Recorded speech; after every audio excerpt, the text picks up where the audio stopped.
It's me. It's Micah. Have you ever looked up one day and realized the life you thought you were building doesn't fit you anymore? That the dreams you used to chase don't feel like yours? That maybe, just maybe, it's time for a reset. Have you made it there yet? Have you reached that moment when it's time to take assessment on your life? Possibly time for a makeover? Not a new wardrobe or hairstyle kind of makeover, which I'll be honest, I have been doing a lot of lately. But one that starts deep in your soul, the kind that whispers, "This can't be it." For me, that moment came the morning of May 18th, 2023. I was ironing my clothes, getting ready for work, feeling utterly drained and just exhausted. My dog, Gigi, had gone outside around 4 a.m. that morning, like usual. Not as usual, but dogs do what they want to do.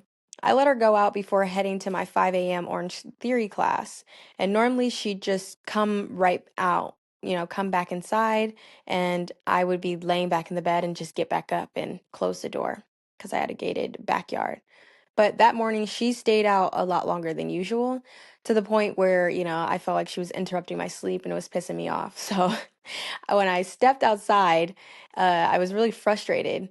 My Ring camera security system automatic light switched on, and I'm yelling, "Gigi, what are you doing? Get back in here!" All frustrated. And I found her under the gazebo, panting but peaceful, like she was sunbathing, which is something she really enjoyed to do during the daytime, but except it was pitch dark outside. And she was looking back at me with her tongue out. Her eyes were so soft, and I just knew. She was telling me it was time to let her go. At the time, Gigi was battling cancer, and I found out a couple months prior, and I was having a hard time dealing with that and accepting it and just kind of moving through life thinking I was going to be able to hold on to her for as long as I could. I didn't want to accept the fact that I needed to put my dog down or pay for this expensive surgery that was going to decrease her quality of life. And so I kind of was just living every day after that and holding on to her for as long as I could. So that same morning, while I'm ironing, I get this call. I'd been offered what I thought was, my dream job. I was going to be the associate director of development working in San Francisco. That means I had to relocate to the city because I was in the North Bay. So I was in Sonoma County, California, in Santa Rosa. So I was, further a ways away, but that meant I got to live in the city. How cool. I'd be working under a mentor that I deeply admired. I seriously fought for that position through multiple interviews that I felt like were never going to end. But as I stood there, clutching the phone in one hand and my iron in the other, all I could think about was I could give a. And that wasn't entirely true. But it was true enough. I was literally running on fumes. I was running on empty. I had made it through a pretty traumatic divorce. I had uprooted my life. I was watching my emotional support animal slowly fade away from cancer. And now here I was, getting the very thing I'd worked so hard for and feeling absolutely nothing. Something in me said, "You can't accept this job, Micah. You can't keep pretending you're okay." And so I didn't. I didn't accept the job. And I started to acknowledge that I was not okay and that I really needed some help. Instead, I was honest with my mom about Gigi's condition and her health. And that next day, she flew out for us to put Gigi down and to rest the following day after that. That was honestly one of the hardest moments in my life. I had been with Gigi for about 7 years. I was fostering her when I was in college. My parents told me that I didn't have money for a dog. And they were right, I didn't. And I ended up fostering this amazing miniature poodle who quickly showed me so much love and attention and care, and she was trained. What are the odds? And so I ended up going home to Michigan one break and convinced my granny to give me enough money just to adopt her. And I did. I adopted Gigi, and she became my emotional support animal, and she flew everywhere with me. You did not know me if you did not know who Gigi was, essentially, because Gigi was shortly, around the corner, coming right beside my leg if I was in the same place as her. And so Gigi had really created her own place within my family. She's been in family photos with our own matching outfits, and a lot of my friends really cared for her too. And so when I had to put her to rest, I really just felt like I had hit rock bottom. That's when it felt like my life had capsized. But before I continue, let's just rewind for a second. Because from the outside, a lot of people felt like and have said to me that it looked like I had it all. By 22, I had earned both my bachelor's and master's degree from Arizona State University in just 4 years. Side note, I do not recommend expediting your career within college because there's just so much that there is to learn and the opportunities and access to tools and resources. You're going to do your own thing. I do wish I had taken it a little bit slower, wasn't so on edge to finish and check off all these things that I was looking forward to doing in life and getting them done so early. But I did. And so here we are. Finished 2 degrees within 4 years' time, which typically takes about six. I was a student chapter president of the National Association of Black Journalists. I was heavily involved at our student chapter level, but also the national chapter as well, and got to participate in different fellowships in the United States, which was really amazing. And ultimately, I was always taking up any opportunity that was available to me for me to progress and pursue a career in journalism at the time. I wanted to be the best, so I wanted to surround myself with the best and really push myself. I mentored youth, and I've sat on boards of different organizations. I became the first U.S. intern for a German tech company that hired me full time to support news publishers with their Google News visibility and SEO strategies. I really did not know what I was going into when I got that job, but it ultimately allowed me to understand how much the digital space and getting your stories and your news and just being able to be found on the internet mattered, and all of the little intricacies that go into that when people are creating content online. I received a scholarship from the White House Correspondents Association and reported in Phoenix, Los Angeles, and Washington, D.C. Fun fact, I don't think anyone has ever been able to fact check me on this one, but I was the first student at the Walter Cronkite School of Journalism and Mass Communications at ASU to complete all three of their news bureaus. So that was something that I really was fond of and realized that I was doing a lot, at the time. I worked in education. I was an executive assistant at a real estate investment firm. I was a managing partner at a digital media company traveling the Southwest, helping stabilize operations for a brand rooted in photography. So ultimately, reading that back to you, I had the degrees, I had the accolades, I had the marriage, and I had the dog. To most people, it probably looked like I was unstoppable. But life was challenging me in ways that the accolades couldn't shield me. And when it all started to fall apart, I had to figure out how to rebuild not my resume, but me, Micah. I had to figure out how to start over and how to live my life.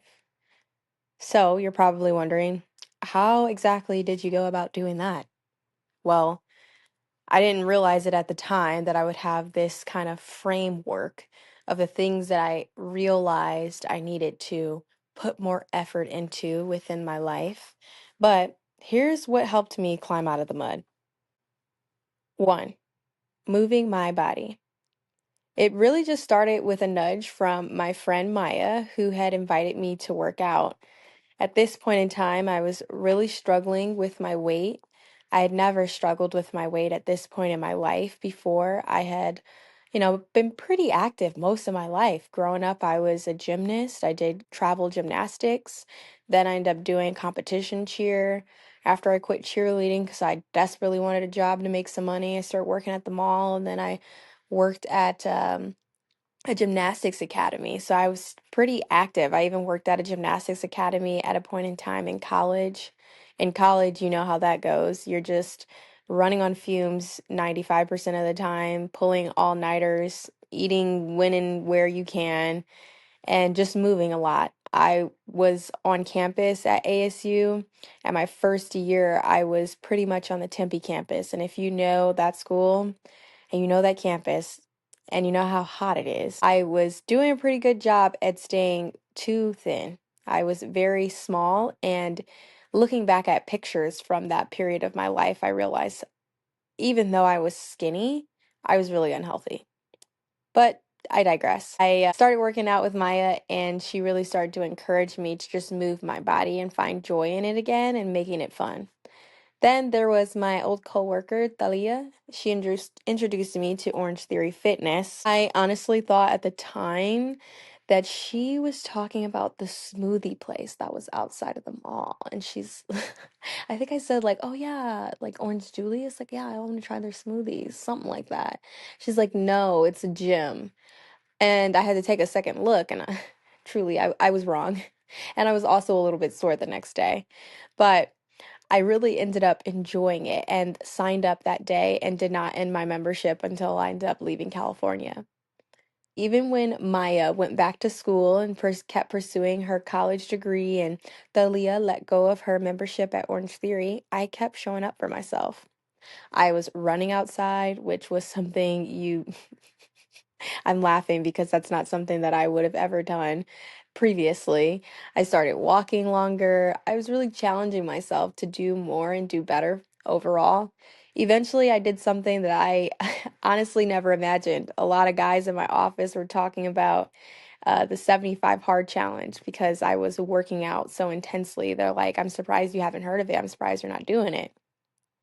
After taking a look and realizing the 75 hard was essentially 75 days of working out twice a day for 45 minutes. One of those workouts needs to be outside, and then the other one's typically indoors. You're going to drink a gallon of water every day, follow a diet, and, eat right. You're not going to drink any alcohol. I think you read at least 10 pages of a book every single day while also taking a picture of your progress. Did I mention you're going to drink a gallon of water? I think I did. Anyways, I ended up doing this challenge for 75 days, and let me tell you, every single day I wanted to quit. I was exhausted, but I'm so glad that I didn't because, waking up at the crack of dawn, wake up at like 4:35. Orange Theory was down the road from me. I was able to be in class by 5, be at work at 8:30, work all day. Work at the time was working as an executive assistant, so I could be at work as late as 5:30 to maybe 7 p.m. or a little bit later.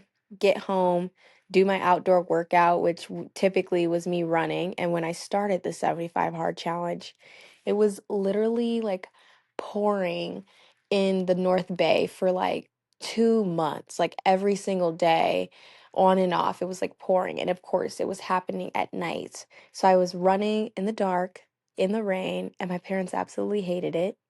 I will say that I did have a form of protection on me while doing so. I was attempting to be smart about my choices that I was making, but I was doing this because I knew that I needed to get my mind right. I needed to challenge myself and see how capable I am, both mentally and physically. And that's exactly what I did. That discipline and that structure gave me a sense of control over my life when everything else felt so chaotic and I felt like I was spiraling, okay? If you know, you know. I didn't need anyone else to push me. I just was able to start pushing myself, and that was truly amazing. So the first thing was moving my body. That's part of how I got myself out of the mud and truly made a difference for me. The second was paying attention to what I put in my body. So there was a period of time where I would eat food and I would get sick. I'd get sick, and it didn't matter what I put in my mouth, whether it was a salad or if it was, like a burger, it did not matter. I was getting sick every single time. And it was quite frustrating because I couldn't keep food down. I'd take a sip of alcohol, that would really do me dirty, and I'd get really sick from that. And I just was like, this is not right. But Western medicine, they told me I was fine. And I knew that I wasn't. I was sick physically, mentally, and emotionally. I could not keep food down, and I ended up landing in the hospital with an IV in my arm because I was so dehydrated that I was unable to keep liquids in me. I knew something was wrong. Even though they ended up discharging me, telling me that I was all good to go, and who knows, maybe it was a bug. No real conclusions there. I'm like, this has been going on for months. This isn't reasonable for you to tell me that I'm completely fine and almost give up on giving me a diagnosis. I ended up letting one of my coworkers know what I was going through and how much I was struggling on a day-to-day basis just to, do work and just show up in my own life. And she referred me to one of her colleagues, and she was somewhat of like a medical mystery health guru. And she helped me overhaul my approach to food. I started taking digestive enzymes, prebiotics, probiotics, drinking ginger inside of, I was making myself a ginger tea essentially, but she recommended using the raw form of ginger and not just like a tea bag, because that just does a lot more justice, and eating based on my ancestry. So she really helped me reset what was happening in my gut. And she was under the conclusion that I had parasites in my stomach. And, after going to the doctors and them telling me there's nothing wrong with me and sending me home with nothing to take, nothing to do differently, I was desperate. So I listened to her and my stomach issues healed themselves. So I would like to believe that Ruth was absolutely correct. I did have parasites in my stomach and I was not doing well, and following this non-traditional way of, healing myself was something that I really am glad that I did, because I had to take my own health into my own hands. And I couldn't rely on the institution that was just telling me that I was fine when I knew that I was not. So, after figuring out what's going on with my stomach, I started to focus a little bit more on portion control and intentional eating, because at this point I was, like, okay, I need to be more intentional about what I'm putting in my body in general and what kind of irritates me.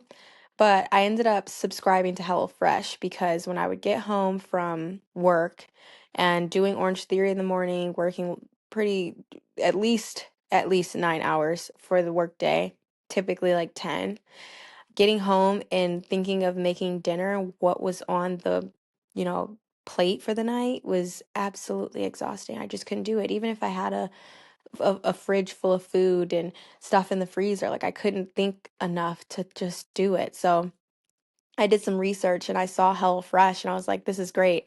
They're going to send me the ingredients to my door, one, and they're going to send me like the recipes. And so all I have to do is just read this, which is so simple, so easy. Sign me up. So I signed up for HelloFresh and I was pissed when I thought the portions were too small. I actually called them on the phone when I got my first box, and I was, a little agitated. You could hear it in my voice, and I was like, I'm really confused.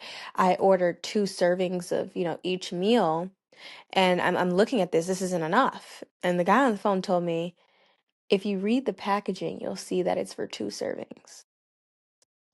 I read the packaging. I said, oh my God, this is what I'm supposed to be eating? I thought they skimped me. But the truth was, I have been overeating every single meal that I have been consuming for years. Like, it was beyond disbelief how much I was putting on my plate during every meal of the day and even during snacks, and wondering why I was struggling with my weight on top of that. I'm not moving my body the same way I was in college. Not to mention we were in a pandemic, everyone's working from home, so I'm sitting down all day, barely moving my body. No wonder why the weight was catching up to me. No wonder why I was struggling. I was eating all this food. There was stuff happening in my gut. I was barely moving my body. And so here we were. I gained weight and it was really uncomfortable. But through that, I started to really pay attention to how much of the food that I was putting in my mouth, not just what I was putting in my mouth. And essentially, I started using another app called Noom. And I absolutely love the Noom app because it helps you understand the psychology of your eating. It taught me that culture sometimes convinces us to keep eating when we're full. I didn't have to mirror other people's orders at the table. And what I mean by that is, how you'll be out to eat, you're with a group of people and you're all looking at the menu and server's going to come back soon and you're like, I don't know what I should get. I might get the salad, but that burger looks really good. So then you ask everyone at the table, hey, what are you getting? What are you getting? Oh, okay. You're gonna get the salad? Okay, okay. So in your mind, you're thinking, oh wow, everyone's getting these salads and all these healthy meals. Maybe I should just go with the salad. I shouldn't get the burger after all. Or vice versa. And so ultimately, you're making decisions based on other people. And that's something that the Noom app, some of the things that you learn from it. And it just made me be a little bit more aware of what I was doing in the moment and not asking everyone as much, like, what are you going to get? Instead, just listening to what I wanted and being able to find some control within myself, not to scarf it all down my throat and feel the need to empty my plate and lick it clean. Noom also taught me that weight fluctuating daily was not failure. It was completely normal. They made you check in every single day and weigh yourself. And they give you these like educational articles to read that come with prompts and different reflection questions. And they have you do different exercises where one day they'll say, we want you to finish eating your entire plate and report back. How does that feel? Of course, you're like, I'm stuffed, and that's quite uncomfortable. Like, I feel like I didn't need to do that. And then they'll say, today, I want you to try not to finish your whole plate and be done eating when you feel full. Listen to your mind. Your mind and your body have a huge connection. And when you tap into that, you know when you've had enough. And then you start to question whether or not you have room for more. We've all been there. So it would put you through these different exercises and essentially have you report back to reflect on and have it all saved within the app. And you had an advisor, like a coach that you could talk to regularly and check in when they would see that you were slipping and not completing each day's requirements of things. And I really enjoyed it. And it just showed me that I didn't need to restrict everything. I just needed balance. Like there was certain types of foods that you can't just eat a bunch of in one day. You can't eat a box of Cheez-Its every day. You you could have like a small serving size of Cheez-Its every day for your lunch, maybe two, but the box is a bit excessive. And being able to balance out your diet with other things, all the other macronutrients that are just as important for you, not overdoing it with the protein, but also making sure you get other things as well. I wasn't dieting when I was using the new map. I was just learning how to nourish myself the proper way. And so the second way that I was able to climb out of the mud was me paying attention to what I put in my body, how I was putting it into my body, and also why I was putting it into my body. Noom really got me to question when I was stress eating and doing sorts of things like that, and just being more aware of what I was doing in the moment when I picked up something to put in my mouth, and especially in the middle of the night. And last but not least, the third thing that I feel like really helped me pull myself out of the mud was changing my environment. And what I mean by this is not just my location, but my life. I ended up leaving California. It was heartbreaking to make that decision after I had put Gigi down and was literally by myself. I ended up selling everything from the pots and pans, the couches, bedroom sets, the treadmill, all of it. Because starting over meant letting go, even though I hated the idea of starting over. I felt like I had already come so far in my life and I have all these things. I have this house, I have my car, I have my degrees.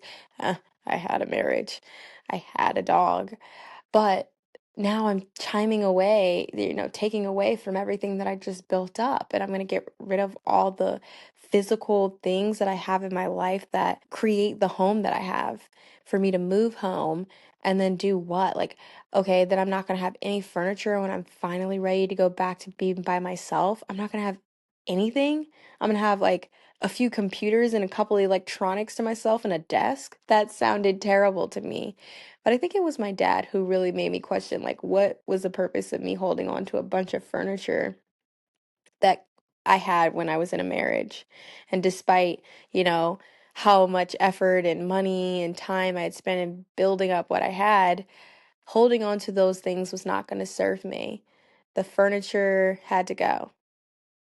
The habits had to go. The patterns, the people, and pain. I left those things behind because they were no longer serving me.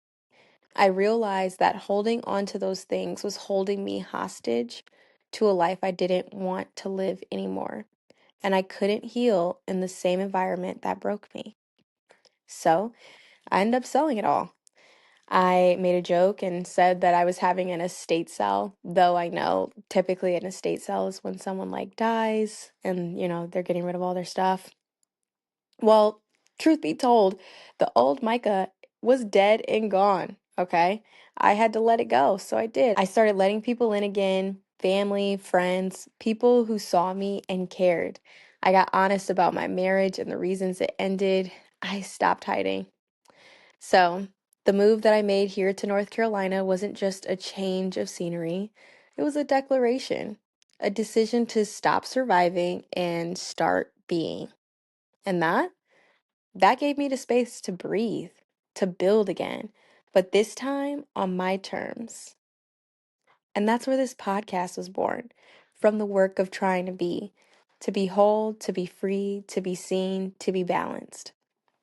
Being with Micah is about the messy middle, the space between burnout and breakthrough. Here, we're going to talk about real life, conversations that help us reflect, grow, and challenge ourselves. We'll cover everything from mental health and grief to purpose, nutrition, relationships, finances, yada, yada, yada. I'm joking.